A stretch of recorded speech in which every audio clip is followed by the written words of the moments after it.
Oh my God, penguins are cute. But we just watched that David Attenborough thing, which is a combo with the BBC on Apple Plus. And things like you just don't really think about, which is noise underwater and the extraordinary volume of noise created by shipping and tourist boats in harbours. That one of the things that really struck me when I was watching it was just that, oh, that. Is there a squeaky toy in the background? No, we have a cavalcade of very, very loud birds in the It's garden beautiful. at the moment. We've got collared doves, blackbirds, and sparrows all living in the space of around about a 6 foot square. It's amazing. It's beautiful. Yeah, just that. Wow, tourism. It really did make me at the end of it go, wow, I should just never go anywhere to look at anything.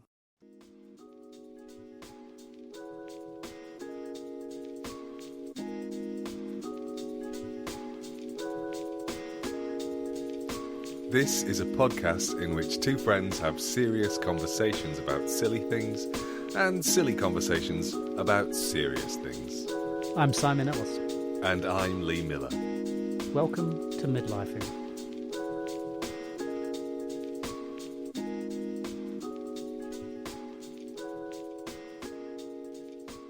Without meaning to, we've hit on something that I was thinking about this morning in the bath, and that's itchy feet. Because we kind of got there last week, didn't we? But we didn't sort of bottom it. But I am curious about how itchy your feet get, and when do you know that it's time to move on? Isn't it interesting that we use the phrase itchy feet, though? Yeah. I was actually reading this morning about the concept of the desire to itch, and scientists don't really know why we do it, why we have that desire.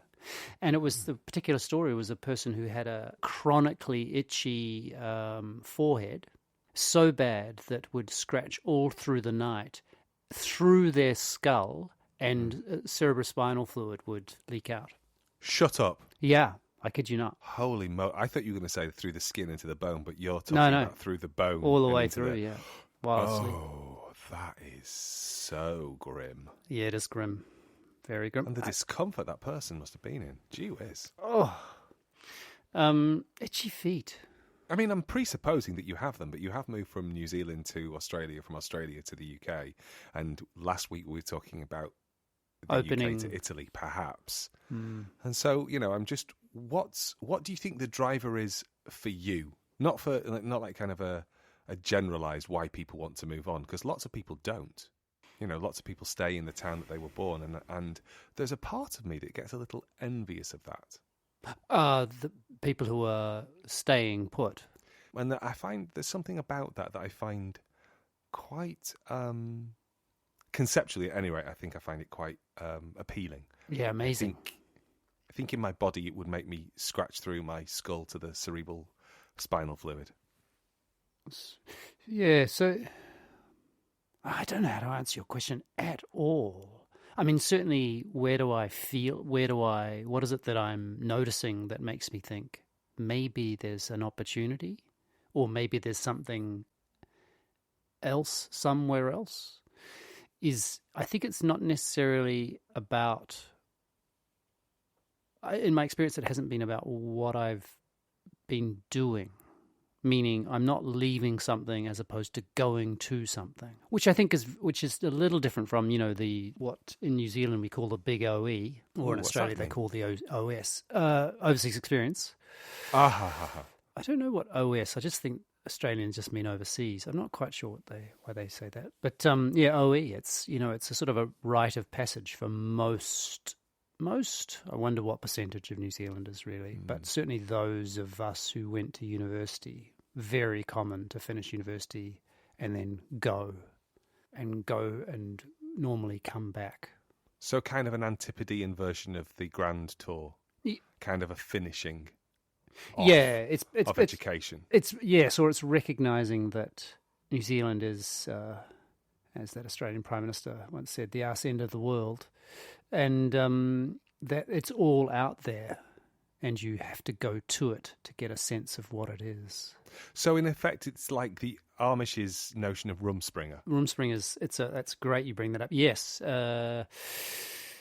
I'm probably saying that wrong. I apologise to all our Amish listeners. Yes, I have noticed a Who lot are of on their- a lot of activity well, in Pennsylvania lately. If they're on their Rumspringer, they might be listening to it, but if they're not, they won't be. No, it's true.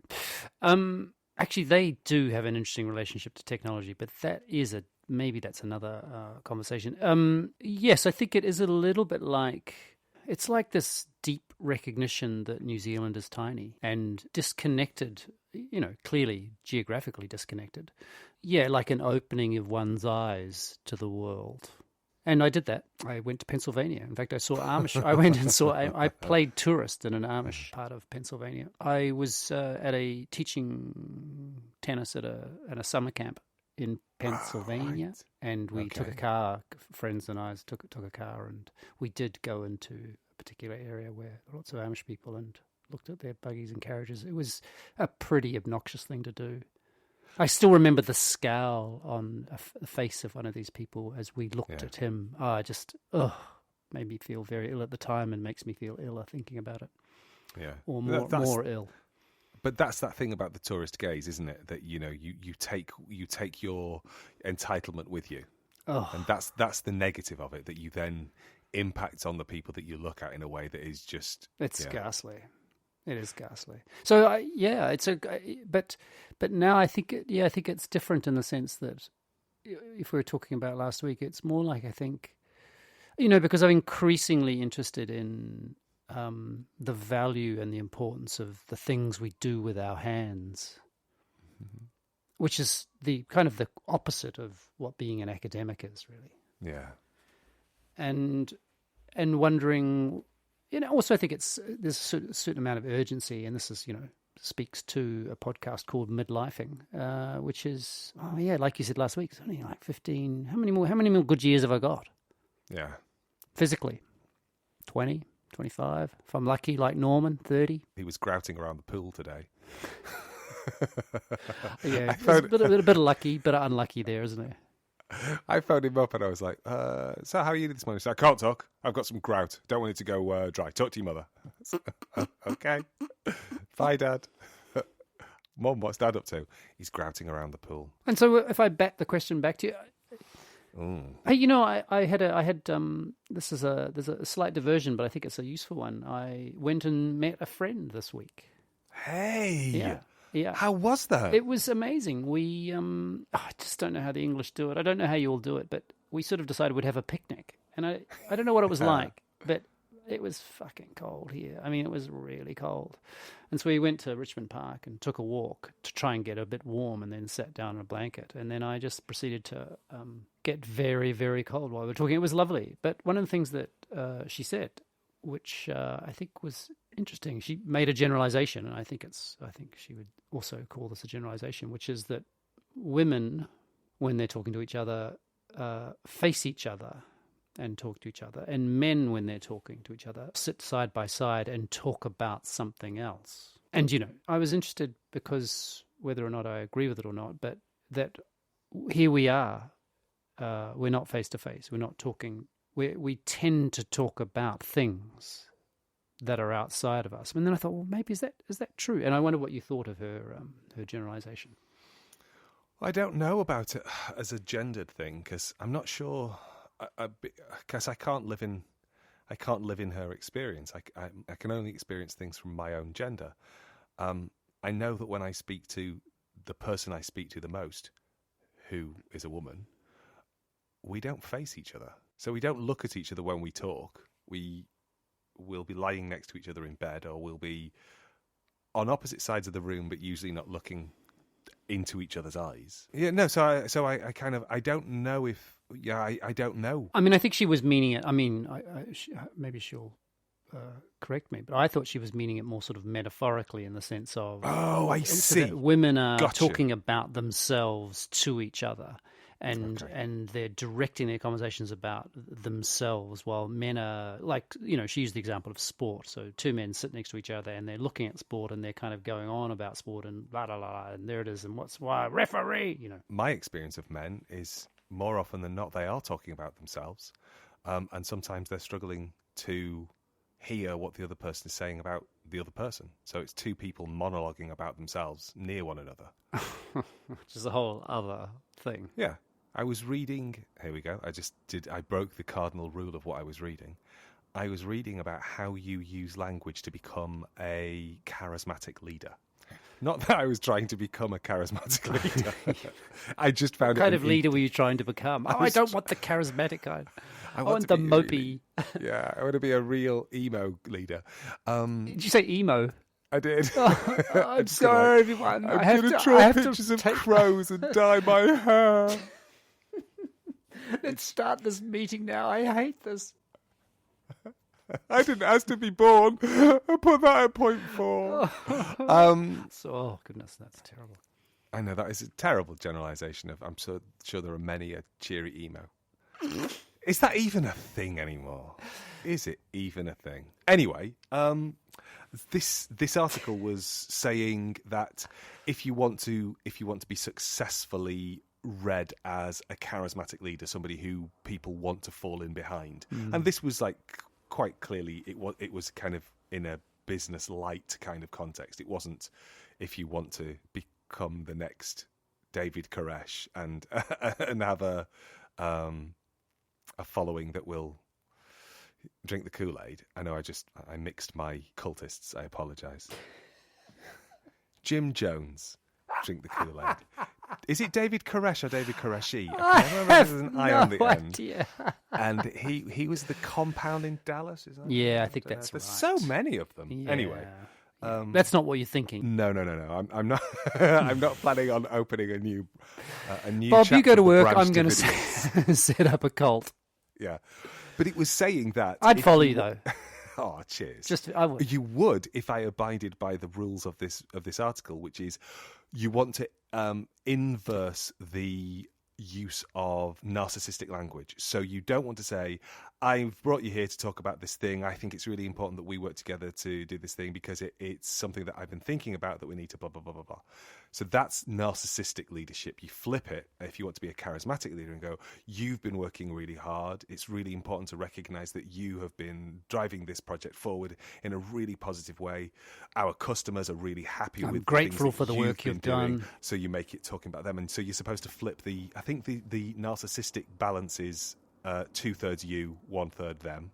And you're supposed to obviously flip it around as much as you possibly can. I just so want to know the context within which you were reading this. I know, it's really interesting how things find their way onto my reading list. Yeah, onto my iPad. What did I click on at some point that made somebody think I would give a shit? But shit you did give. Shit give I did. did give I shit? Shit I did give. Did shit give I? I can just feel an excellent title for this episode. So we've just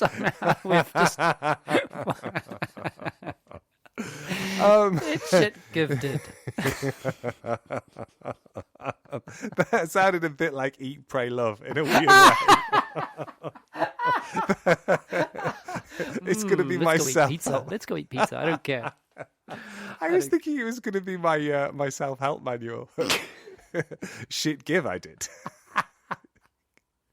How to Be a Charismatic Leader by Lee Miller. So I totally diverted us because I thought that was somehow relevant about this. I think it's a really interesting diversion to come back to Itchy Feet, but I think that idea of, how men do talk to one another, I think they do talk about themselves. I think perhaps they talk about themselves to the exclusion of other stuff.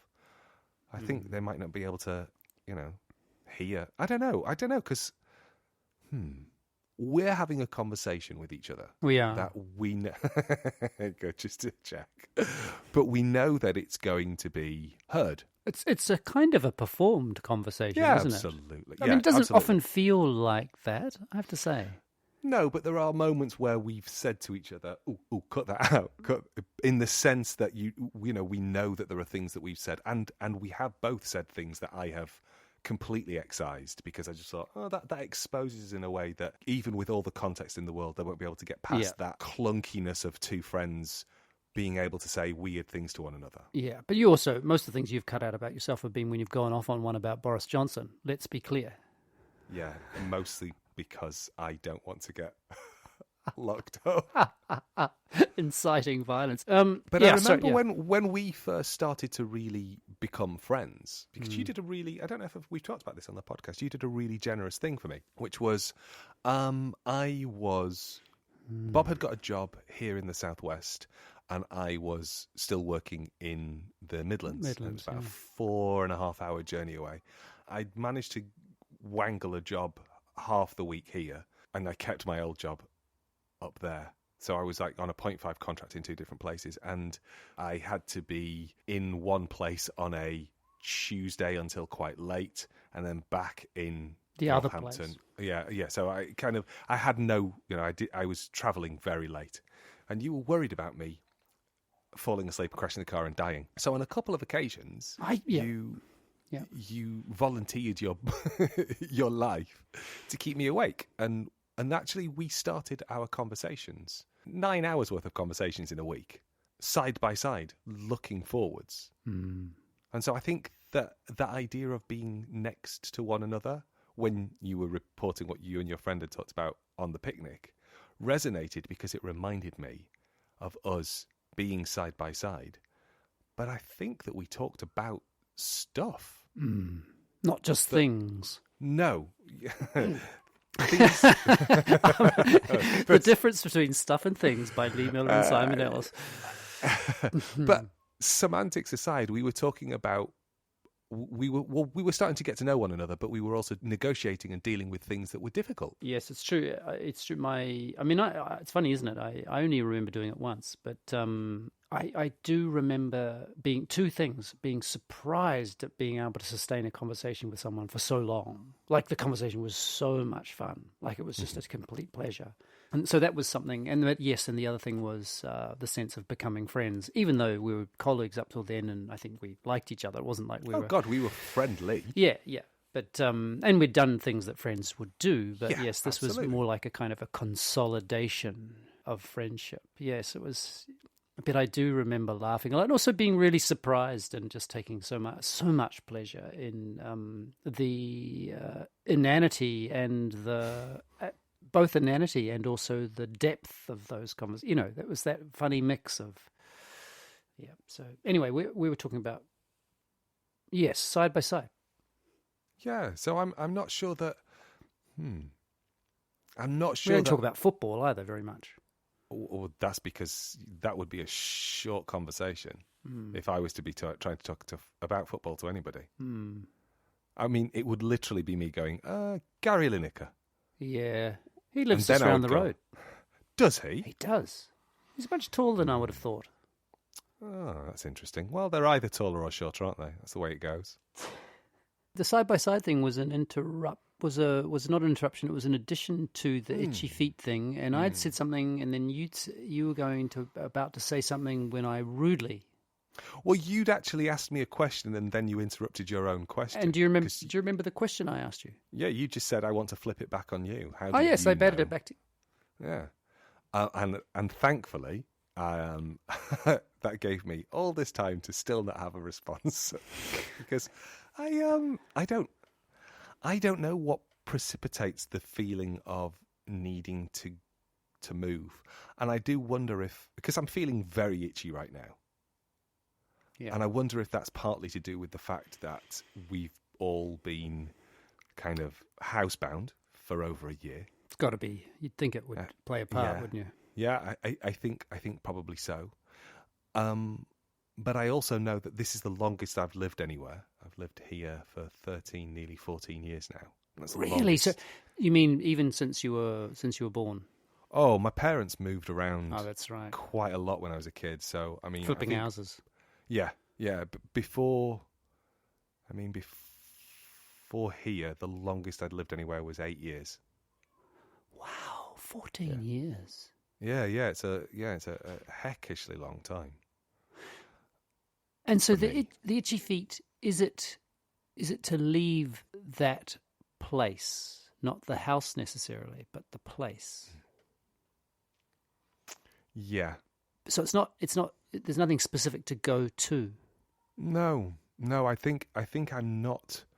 I'm not looking for the OE Yeah. or the OS. I'm not looking for my Rumspringer. I feel like. Okay, I was waiting outside for a delivery yesterday.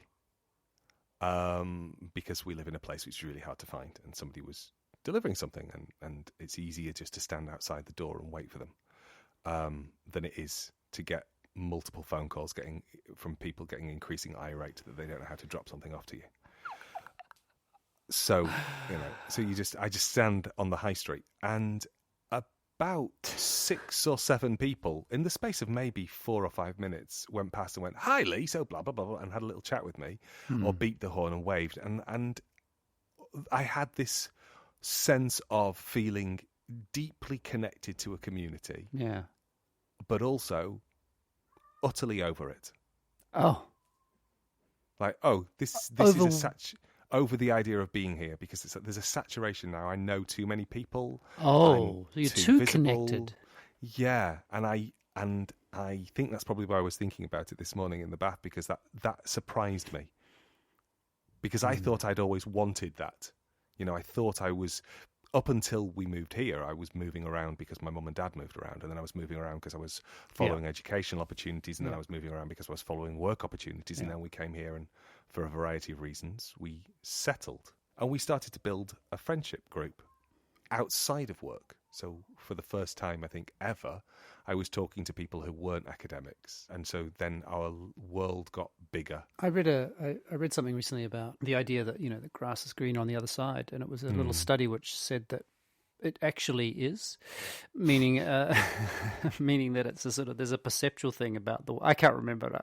I'm going to put it in the show notes if this makes the cut, which is, something about the way the angle of light and our perception of grass underneath our feet compared with grass away from us, and that it actually does look greener. But I guess I was just thinking about, is there a sense of the itchiness, which is that there's something better? No. I don't think it's about that there's something better. I think that I feel slightly like I'm saturated. Wow. Like I can't soak anything more up.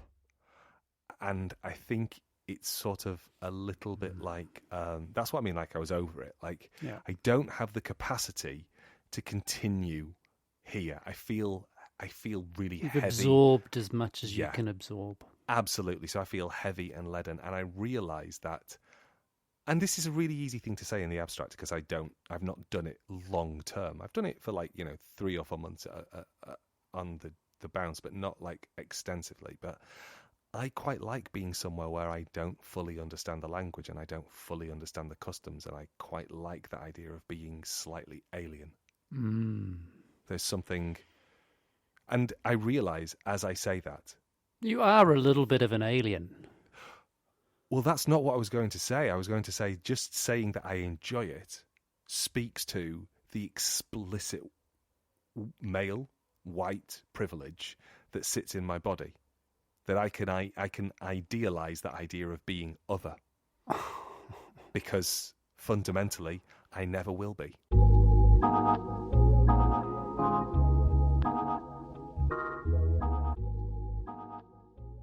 Lil and I have been watching. Have you heard of Masterclass? No.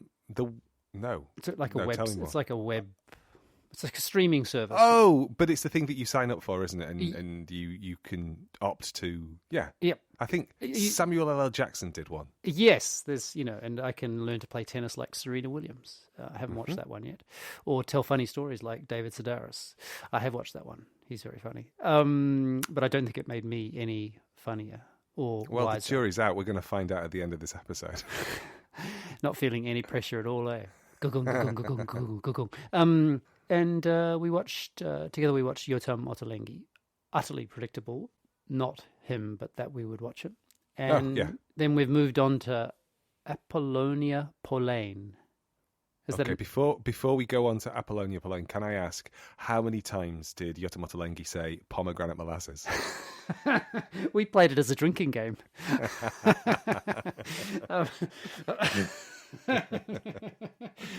he did. He did mention it quite a bit. It's true.